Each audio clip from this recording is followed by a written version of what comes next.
A gente fala agora do escândalo de manipulação em apostas de jogos no futebol brasileiro. O esquema era o seguinte: um grupo criminoso aliciava jogadores e combinava lances em campo para beneficiar um grupo de apostadores.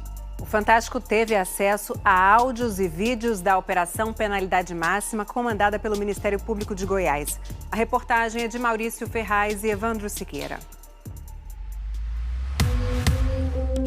E a entrada do Paulo Miranda. E aí saiu o primeiro cartão amarelo no jogo.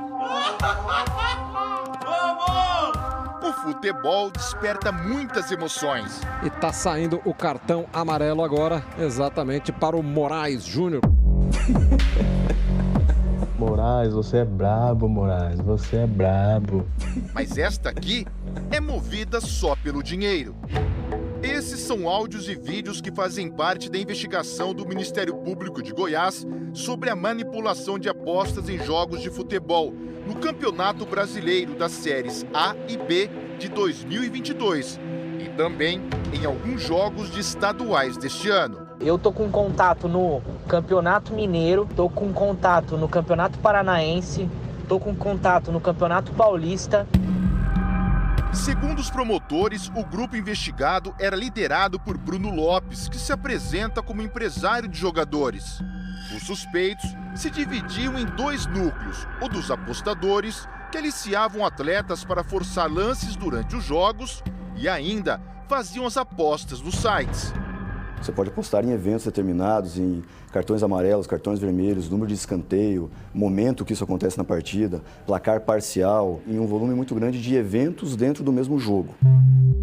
O outro núcleo era dos financiadores. Cabia a esse grupo fornecer o dinheiro para os pagamentos dos jogadores aliciados. Os apostadores se uniam aos jogadores aliciados para tentar manipular as apostas e garantir um êxito, ganho financeiro mesmo, que foge da sorte inerente ao jogo. A investigação começou em novembro do ano passado. O presidente do Vila Nova, aqui de Goiânia, descobriu que jogadores do clube estavam sendo aliciados pelo grupo de apostadores antes de um jogo contra o Sport pela Série B do Campeonato Brasileiro. O dirigente reuniu provas da tentativa de manipulação e procurou os promotores que combatem o crime organizado no estado. O senhor nos encaminhou uma representação relatando um esquema aí de manipulação de resultados na Série B, correto? Isso. Jorge Hugo Bravo, presidente do clube e oficial da Polícia Militar, descobriu que o jogador Marcos Vinícius Alves Barreira, apelido de Romário, tinha sido aliciado. Em depoimento aos promotores, o atleta contou como foi a proposta. O Bruno falou que era cartão ou era para pênalti? Cartão vermelho ou pênalti. Ou Pênalti. Tá, e por quanto? Primeiro falou 300 mil, aí depois ele abaixou para 150, que dava uma entrada de 10 mil, e depois pagava o resto, depois do jogo. Só que não deu certo.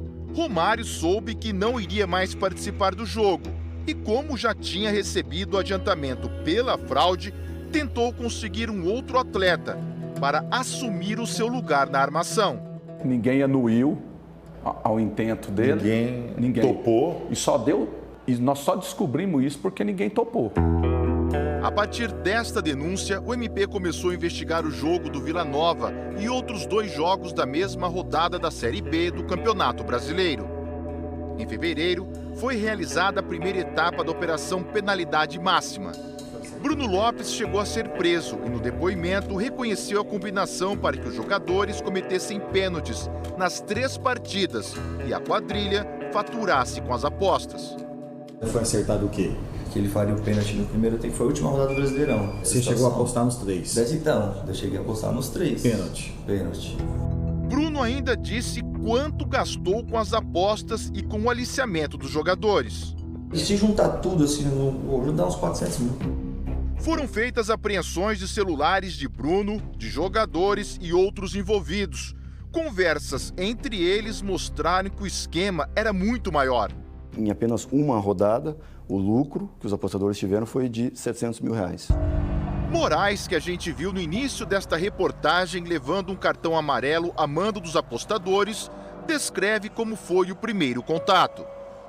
Mano, você vai querer fazer? Eu tenho um dinheiro bom, a gente vai pagar 30 mil, a gente vai te mandar 5 antes, antes do jogo e depois a gente manda o restante se der certo. Nos jogos da primeira divisão, as apostas eram maiores. Se é uma aposta que você faz casada com um time grande, aí aguenta você colocar 500 mil reais. Agora, se é time pequeno, a casa deixa colocar 200, 300 reais. Entendi. Deixa colocar muito. Quando um jogador não cumpria o combinado, os apostadores entravam em desespero. Cancela, que o Eduardo Balmer não tomou. Na antepenúltima rodada da Série A do Campeonato Brasileiro, foram múltiplas apostas realizadas. E se esperava, em um determinado grupo, receber o lucro de R$2 milhões nessa aposta. Para isso, eles dependiam que Eduardo Bauerman, jogador do Santos, tomasse o cartão amarelo na partida contra o Avaí. Segundo a investigação, ele tinha recebido R$50 mil antecipados, mas não cumpriu. Para quitar a dívida, o zagueiro acertou ser expulso no jogo contra o Botafogo, mas só recebeu o cartão depois do fim da partida. Pelas regras do site de apostas, esse cartão não pode ser contabilizado para levar o prêmio. O novo erro enfureceu Bruno Lopes. O do Santos não tomou, o Eduardo Balmer. Não tomou. Parça, meu sócio já caiu pra lá, pai. Já tá caindo lá passando pra trocar umas ideias. Porque ontem ele trombou o cara no hotel, levou o dinheiro na mão do cara, olhou no olho do cara, deu papo, trocou ideia. E o maluco não fez. Entendeu? Sabendo como é que funciona, que é muito dinheiro envolvido, o cara não fez, irmão. Então é muito mais fácil arrumar um jogador pra fazer a parada acontecer, senão, mano, o bagulho ia ficar pesado pra ele. Segundo a investigação, esse sócio de Bruno é Romário Hugo dos Santos, que numa outra conversa do grupo, aparece com uma arma anunciando qual seria sua atitude se um jogador não cumprisse o combinado. Fala pra ele aqui, filho, ó. Essa aqui é pra você, viu, seu condenado? Essa aqui é pra sua irmã, pra sua mãe. Aqui com nós é só assim, bebê. Venha. A denúncia feita na segunda etapa da investigação aponta manipulação em 8 jogos da primeira divisão do Brasileiro, um jogo da Série B, 2 jogos do Campeonato Paulista e 2 jogos do Campeonato Gaúcho. O ministro da Justiça, Flávio Dino, pediu à Polícia Federal que abra inquérito para ajudar na investigação. E o governo federal está preparando uma medida provisória para regulamentar as apostas esportivas. Na investigação, os sites de apostas são considerados vítimas do esquema. 7 jogadores foram denunciados pelo MP na segunda fase da Operação Penalidade Máxima. Entre eles, Eduardo Bauerman, que preferiu ficar em silêncio no depoimento. A gente vai aguardar até ter a íntegra dessa investigação para poder se manifestar numa outra oportunidade.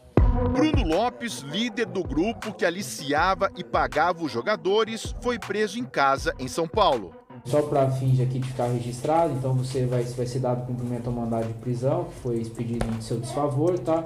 Outros 2 suspeitos, Thiago Chambó e Romário Hugo dos Santos, também foram presos. Em nota, o advogado de Thiago Chambó disse que as informações apresentadas na denúncia não têm robustez para incriminar o seu cliente, porque inexistem indícios de qualquer ilegalidade. Os representantes de Romário Hugo dos Santos lamentaram que ele esteja sendo submetido a julgamento da opinião pública, antes que possa apresentar sua defesa à Justiça. Em nota enviada ao G1, a defesa de Bruno Lopes diz que as acusações serão respondidas no momento oportuno. Já os representantes de Eduardo Bauerman negam a participação dele em qualquer irregularidade e que tudo ficará aprovado durante o processo. Os jogadores envolvidos foram afastados dos clubes. 4 deles confessaram a participação na fraude e fizeram um acordo com o Ministério Público. Kevin Lomônaco, do Bragantino, Moraes, do Juventude, Jarro Pedroso, do São Luís e Nicolas Santos, do Novo Hamburgo, clubes do Rio Grande do Sul. No depoimento, Nicolas falou que recebeu ligações de Bruno Lopes. E pediu para me fazer o pênalti, só que ele estava insistindo e eu falei que não ia fazer. Então como é que você me explica isso aqui? No material da investigação, Nicolas aparece se comprometendo com os apostadores a fazer um pênalti no jogo entre Bento Gonçalves e Novo Hamburgo, pelo Campeonato Gaúcho. Não, aqui é papo de homem. Se eu falei que eu vou fazer, entendeu? É isso aí. E sabia que ia entrar no jogo, então não tinha erro. Confrontado com as mensagens, Nicolas acabou admitindo a participação no esquema. A cada negada ele ia, então faça isso, faz aquilo. Até que eu aceitei. O do pênalti. O Ministério Público vai seguir na investigação das mensagens do grupo e não descarta a possibilidade de manipulação em outros jogos do futebol brasileiro.